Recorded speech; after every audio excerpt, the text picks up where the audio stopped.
going to quickly go through the update that happened this morning on WordPress, just to hopefully show you where some of the tools that you've been using, where they are. So I'm just going to go through the process of creating a new post, and you'll see that it looks a little bit different to what you've been used to, but all the stuff that you've been using is still there. So obviously the important settings, such as the content restriction, yours might be a bit different because I've used these buttons here to move various things up the sort of priority list.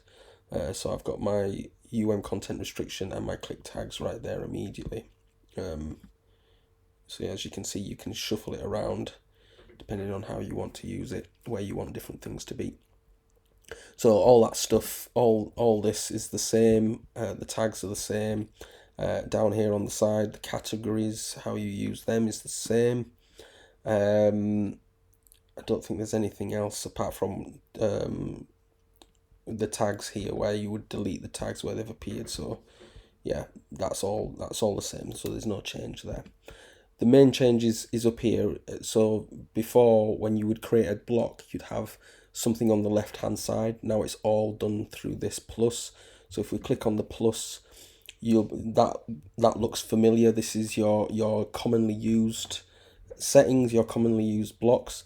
Now you can't scroll down anymore. You can't search for a block, but when you click browse all, that opens up now on the left. So the different blocks that you've been using now exist here on the left. And what you'll find is that the blocks themselves are fundamentally not different. So I mean, if I click on the classic block, you've still got all the things like the button and the shortcode and the way to delete the block. That's all there the same. Reese was asking me a little bit earlier about the separator. So when I choose the separator, that's automatically opened up this on the right hand side. Now here we've got a default style, which is for me set to not set. If you've ever changed that to something like dots, then the next time you come to use, you see it's not changed there because I've not actually set it here. So here is where I set the one on the screen, what I want it to be. But here is where I set the default version of that. So what that means is when I come to create a block in the future, now I've set it to dots. When I go to use the separator this time, it does dots. So when I click on that block there, my color options come up, and yeah, you can't really see them very clear. That is true. There's nothing I can do about that. It should be a little bit more visible on the other side of it, on the front end. I generally set this to not set, so I'm free to choose which one of these separators I want to choose. So I'll just get rid of this.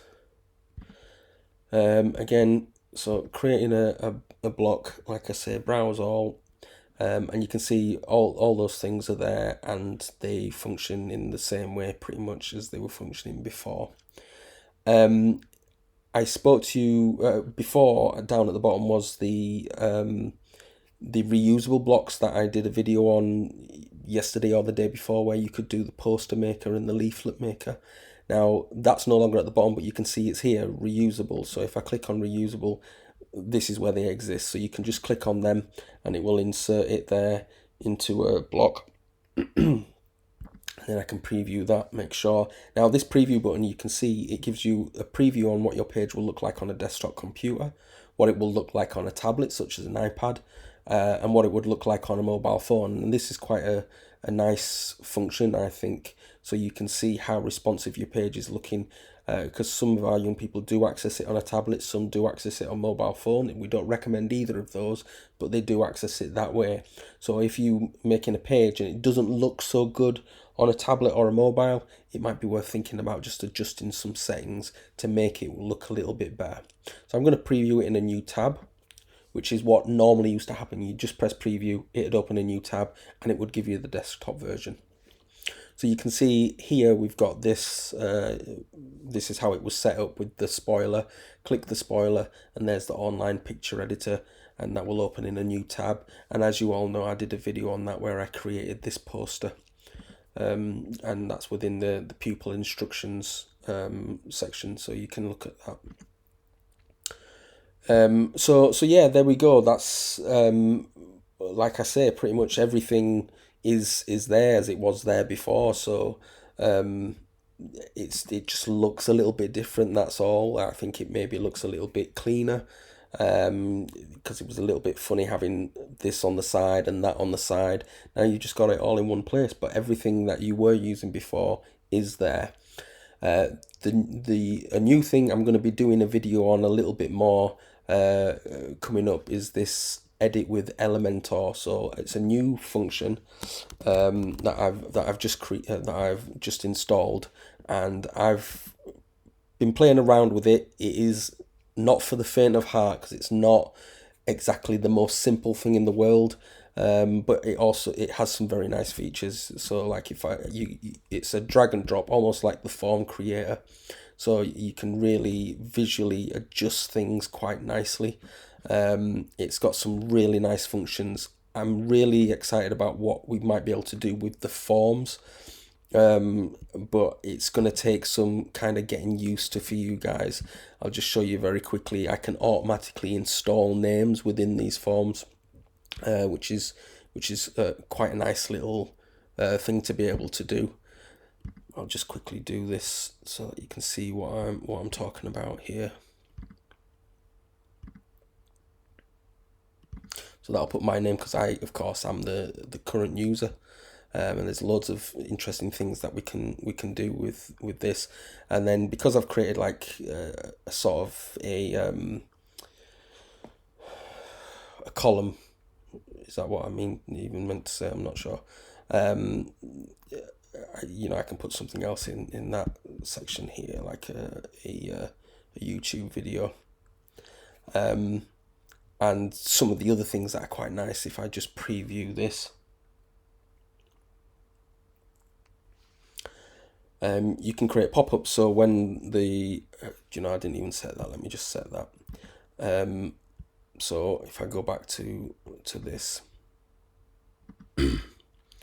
and actions after submit, so it can send an email, get it to use a pop-up, choose what pop-up I use.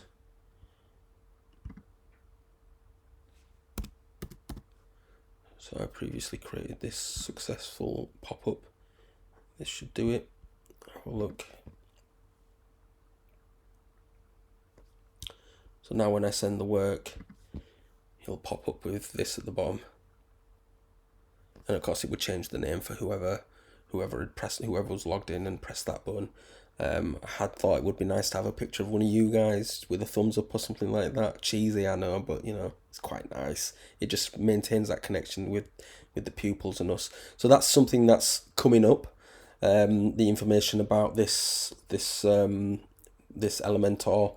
Once I get used to it and learn how to use it, then I can show you guys how to use it in hopefully a nice simple way.